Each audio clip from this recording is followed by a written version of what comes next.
Hello and welcome to the first of a case-based tutorial series on congenital heart defects. Before watching this tutorial series, I'd suggest reading up a little bit on congenital heart defects beforehand so that you gain the most out of them.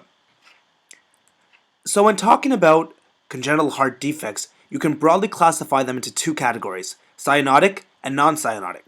Cyanotic conditions are a result of right to left shunting, where deoxygenated blood from the right-sided heart is shunted into the systemic circulation. Hence, we get the cyanosis. Now, non-cyanotic conditions are the result of left to right shunting, where oxygenated blood is shunted back into the pulmonary circulation. So, here's our case.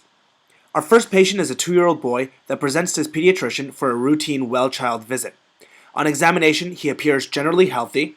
However, on auscultation, a loud pansystolic murmur at the lower left sternal border is heard. The pediatrician suspects a cardiac abnormality and orders an echocardiogram. So whenever you get a long stem like this, it's important to highlight the most significant parts of it.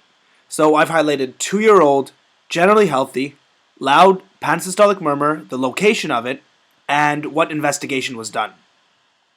So for most congenital heart defects, the investigation of choice will be an echocardiogram, and this will tell you definitively what exactly the congenital defect is. So in this case, our patient had a ventricular septal defect. So VSDs are the most common congenital cardiac abnormality, which accounts for over 30% of all abnormalities. And what's interesting is the presentation, investigation, and treatment vary slightly between large and small defects. So small defects are usually asymptomatic and are picked up routinely, as in our case. However, larger defects are associated with more severe symptoms of breathlessness, recurrent chest infections, hepatomegaly, and eventually heart failure as well.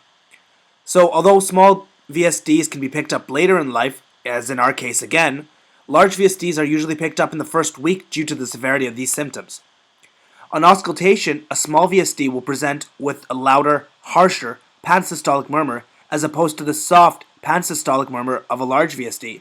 Sometimes this murmur is actually absent in large VSDs as well. And the reason of this is due to the increased velocity of the blood going through a smaller orifice that results into the harsher sound. And now, as you can see in this table here, I also mentioned a mid-diastolic rumbling that occurs at the apex. So to understand this murmur, we have to go back to the basics. So we said a VSD was a left to right shunt. So blood is being shunted into the lungs.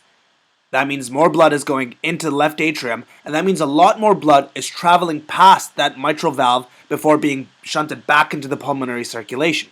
So because of that increased flow across the mitral valve, we get this mid-diastolic murmur, rumbling at the apex, which is the mitral area.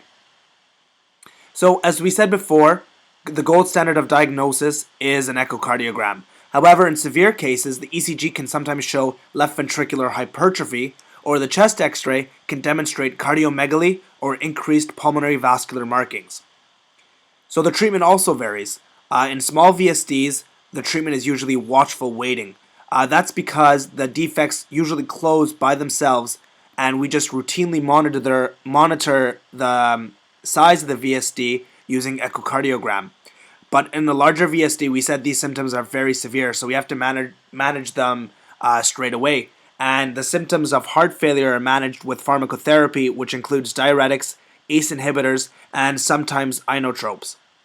So if pharmacotherapy is not enough, or if the VSD is progressing rapidly, we can go for surgical repair, which is usually performed at 3 to 6 months.